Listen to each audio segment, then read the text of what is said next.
Hi, everybody. I am Kristy Woodson Harvey, the co-founder of Design Chic, and I am so excited to bring you this latest installment of Blank to Beautiful, where we interview writers, designers, creatives, and makers about how they transform the empty into the extraordinary.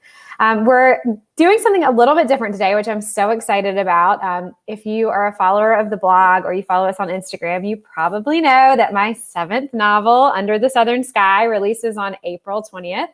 And not one, but 2 of my protagonists are women in media. So we thought it would be really fun to interview some real life rock stars in the media world. And so today we have Margot Shaw here, who is the founder and editor-in-chief of Flower magazine, which is one of my absolute favorites. If you don't subscribe, well, when you see the pictures below, you'll subscribe. That's all there is to it.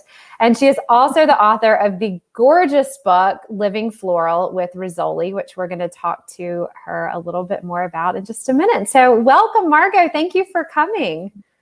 Thank you, Kristy. I'm honored to be here. Well, I have just been doing a little bit of research about you, a little internet stalking before this. You know, I love the magazine, but thank you. Thank you for that. Yes. Well, I think that your story about how you created this magazine is just absolutely fascinating. So can you please share a little bit about your journey to Flower with us? Sure. How far back do you want me to go? Well, I was just reading about your inspiration. What made you decide to start the magazine? And I just think it's incredible and very inspirational. Okay. Well, I'm glad to hear that. That's what I want to do and be is inspirational. But I had studied art history and interior design, and I think I was 44, and all my daughters were grown and or married or away or all those things, empty nest. Yes. And but my oldest daughter got married at home, which anybody who's ever had an at-home wedding knows that is no easy feat, but I knew who to call. And that is a gift unto itself. And so I called Sybil Sylvester of Wildflower Designs in Birmingham, and she's just the best. And she came and did my daughter's wedding, and working with her over, it was like having a baby because it was 9 months. And this beautiful creation gestated and came to life. And the process was so interesting and life-giving to me because I had never done flowers. I was kind of intimidated. I don't know if you know, but Birmingham is a big flower town. And a lot of the Grand Dame that studied with Sheila McQueen, et cetera, are here or were here and taught their daughters. And my mother was not one of them. Yeah. And she knew who to call. So that gift came through my DNA. But I just was really piqued and stimulated and inspired by the work and the process. And so when the wedding was over, I called Sybil and said, "May I come and intern for you?" And she said yes. She said yes. She said was not surprised because she was picking up on my increasing interest. And so I worked for her. And I think I was 46, not 44. I was a 46-year-old intern because that's kind of part of my story. That's how I remember it. I love that. And I just dove in. I just dove in and learned everything I could and did everything, sweeping the warehouse and taking inventory, delivering flowers, learning how to order flowers, and loved it. And but a couple of years in, I was on a flight to the islands. I was actually in the Atlanta airport. And I picked up, this many magazines, and just trying to find something about what I loved that was not a trade magazine, Right. And so I would find snippets in House and Garden or Southern Accents or Garden Design, but mostly they were 1 or 2 pages, and that was it. And then the trade issues had no human element, it was just flowers and techniques. So anyway, I just flipped through, and this voice in my heart said, "There's no flower magazine The woods are full of garden magazines, but no flower magazines. You need to start a flower magazine. And I don't know if you can relate to this or not. Most people probably can, but I knew it wasn't my idea. I knew. Totally. Yeah, I knew it was a spirit-inspired concept. And so I just really, I felt like the tumblers were clicking into place, and I just kept working. After the vacation, I kept working. I didn't change a thing. Told my husband, he's an Episcopal priest and fabulous and super supportive. And we just prayed about it for a while, and then doors started opening. It was like the minute I said yes, people came across my path, all kinds of people. And I'm in Birmingham, which is Southern Progress, or was, it's now Meredith, but we're Southern living, Southern accents, coastal living, cooking, like all of those really, really substantial titles were based here. And so, but they were slowing down. So I was the beneficiary of that. And I sort of stood at the proverbial side door of Southern Progress, beckoning the refugees to come and work with me. And so really, they made it a lot easier. It's just really ideal place and time to start this niche magazine. Now, it's 2008, so it wasn't a great time in terms of... 2008 was a pretty rough year. I mean, you really, 2008, journalism, print media, flowers. I mean, you really went out on a limb with this. You really took a big chance. I did, but you know what? It was one of those things where I could not do it. Yeah. I just could not do it. And so I just took the leap and have, as I said, to this day, have great help. Our team is comprised of a lot of senior, I don't mean old, but just really, really accomplished, experienced editors and marketing people from those other magazines. That's so I think they were glad to find a place to land. And so here we are 14 years later. It's incredible. It really is. I mean, I read that and I was just like, oh my goodness, because you're right. I think those ideas that we get that we think, well, that wasn't my idea. That came from somewhere else. And I think that happens a lot. It happens a lot to me when I'm writing and something will come up and I'm like, well, that wasn't for me. I don't know where that came from. Someone said that, but it wasn't me. Yeah. And it's just incredible. And to think about doing that, I mean, it's sort of like this time we're in now. I mean, the pandemic has been really scary for a lot of people, but I think it's also given people this opportunity to reassess their lives. And I think a lot of us, we were in that same place in 2008. I mean, it was not a good time in our country and everything was shutting down. And I was just graduating from journalism school, and I had just finished my master's and was just getting out. And it was a tough time to try to break into that field. So I just think it's amazing what you've done, and it's just incredible. And so I also wanted to talk to you a little bit about your beautiful, beautiful book. So can you tell us about, what made you decide to do that, and what sort of inspired you to write it? Well, that is easy, and that was primarily Julie Durkee, who you know. Who I love. Who has been with Flower almost from the beginning and is our biggest cheerleader and one of our greatest assets. And I remember, I don't know, 3 or 4 years ago, she started prodding me to do a book because her sense was I would be invited more places. We would have more exposure for the magazine, and she would be able to sell more ads. So, it's all about the money. But businesswoman, that Julie. Absolutely. Yep. But of course, and I was just so reluctant because I thought, who has time to do a book? I'm doing this magazine. But gradually, I realized that I had enough existing content from the years of the magazine, and I had an incredible team that was really operating almost independently of me. I would sort of chime in and pitch ideas and write every now and then and things like that.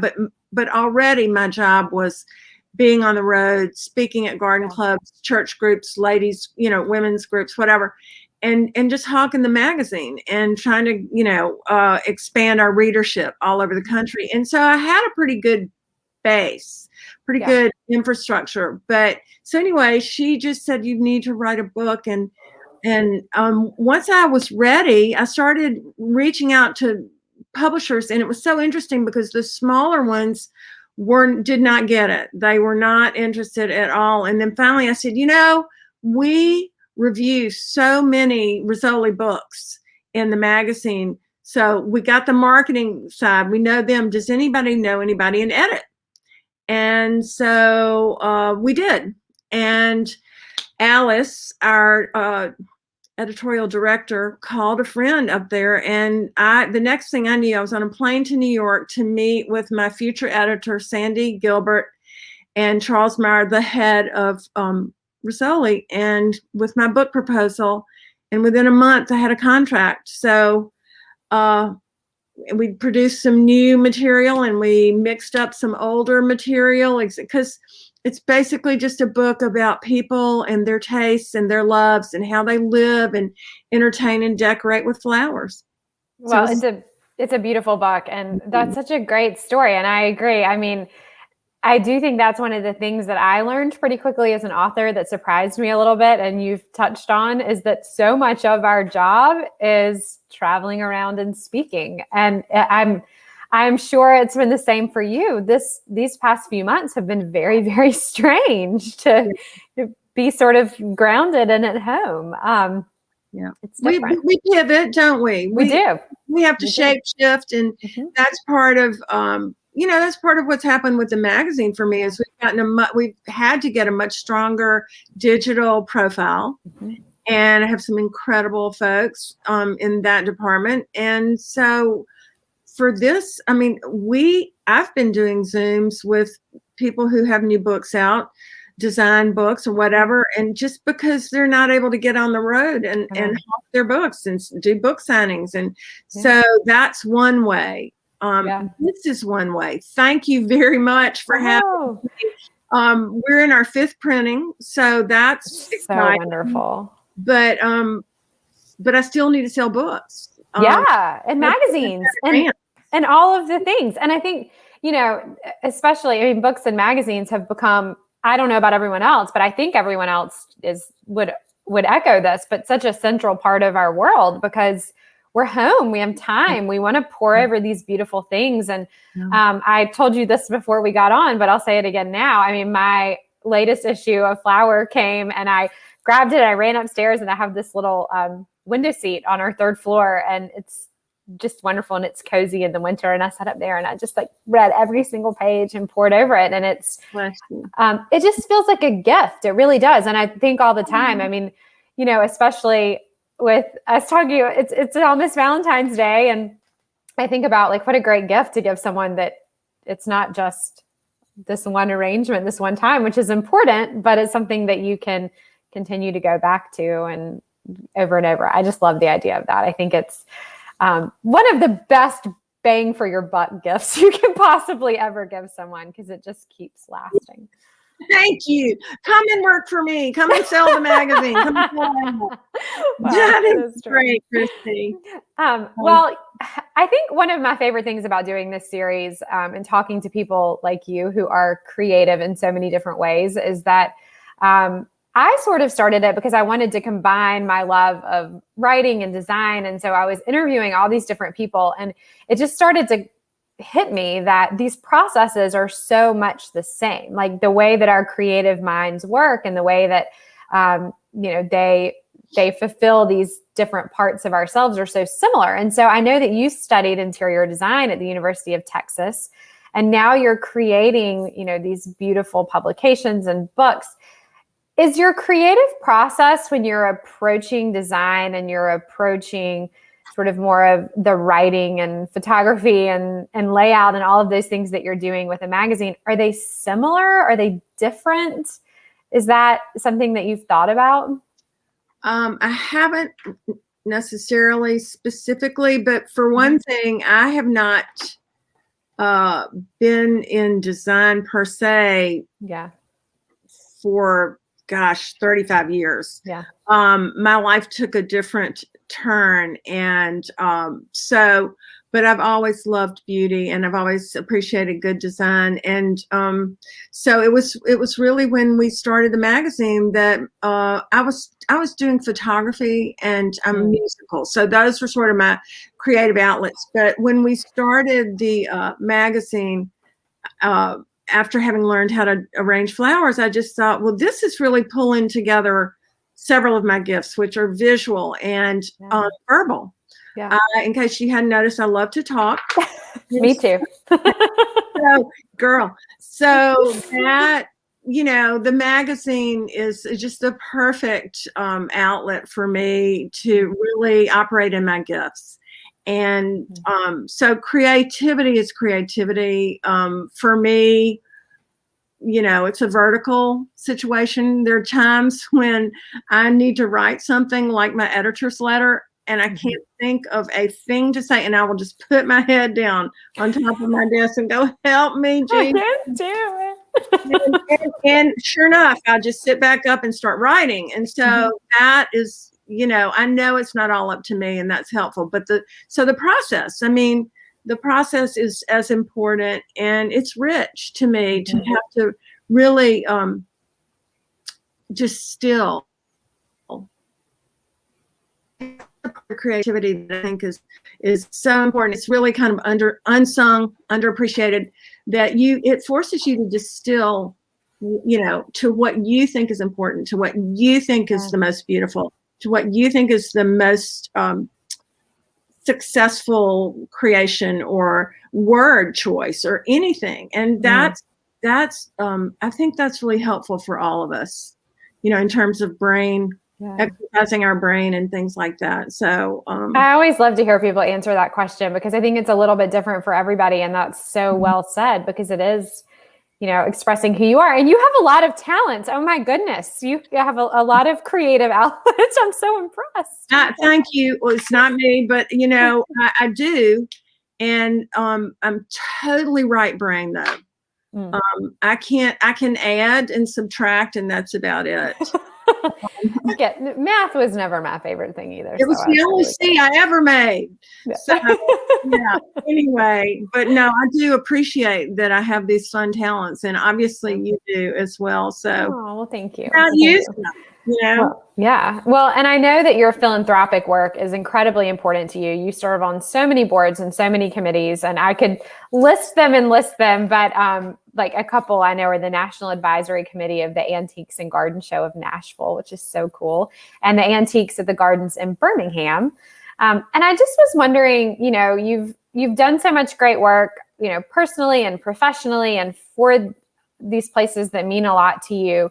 So is there something in your life when you look at your accomplishments and all these things that you've done that you would say you're most proud of?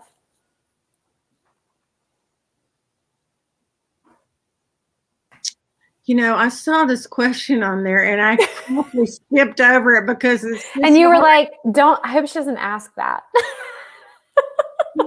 That. No, it's hard to think of what you're proud. I think I'm really proud of the magazine, honestly, and being a stepmother of two awesome daughters, and the mother of one who's just my heart, and things like that. But in terms of concrete, not abstract, I would say the book. Yeah. Because I was in Nashville with my daughter when I got the email from Risoli, and we fairly jumped up and down and squealed. And then I said, pinch me, literally pinch me, because all these smaller publishing houses were not interested, and the mothership, the queen, the gold standard wanted me. And so then, setting about and doing it for a year and a half. And then hopping on the road, as you know. I remember one week, 8 days, 4 cities. Yeah, and, it's punishing.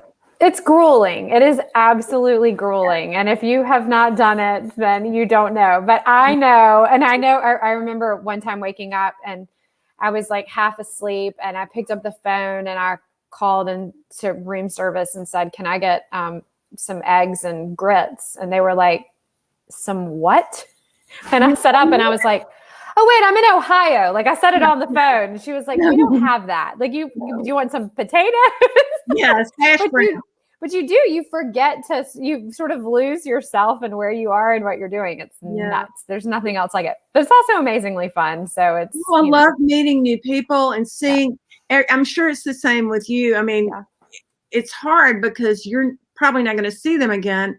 But there are some people that I've met that I do see again and I have stayed in touch with, and it's tremendous. It's just, and then you get to see all these beautiful cities and gardens, or I don't know about you.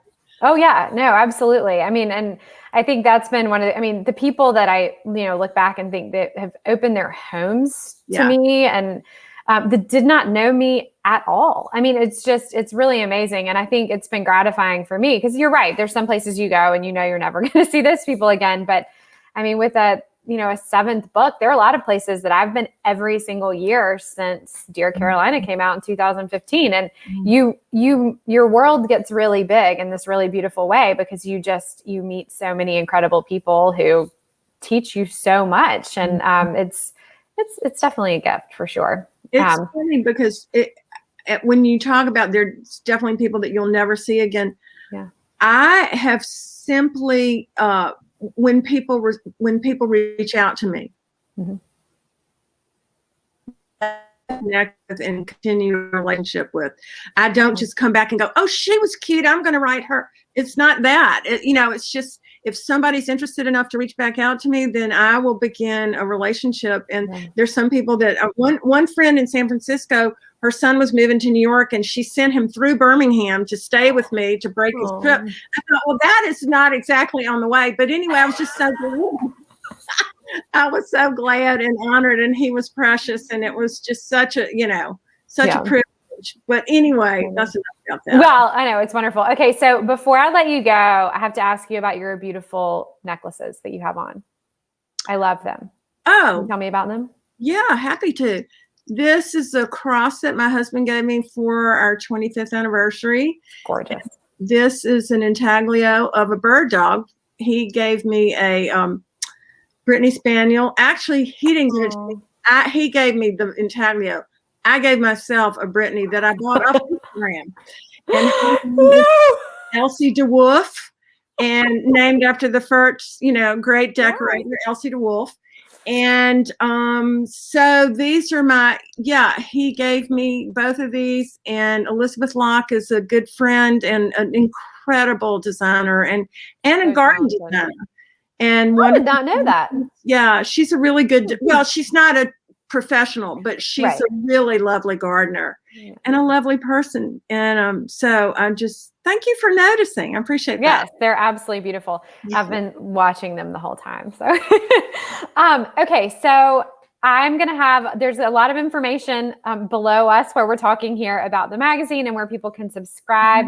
But can you just tell people, in case they're watching this later or on YouTube or something, where they can follow along and learn more about you and the magazine? Sure. The website is flowermag.com. And the Instagram handle is Flower Magazine. And my personal account, which is flowers are woven in and out of there, Margot R. Shaw Instagram, and that's Margot with a T. I don't know all our other stuff, Facebook, all those, because no, and that's good. That's plenty. We can find you. We'll make it happen, and we'll drop links to all of your social handles below and all of that. But Margot, thank you so much. This was so fun. I really appreciate it. I'm honored, and I cannot wait to get your book. So, but don't give me the first one. I will. I absolutely will. I will. Okay. All right. Thank you. Bye. Bye.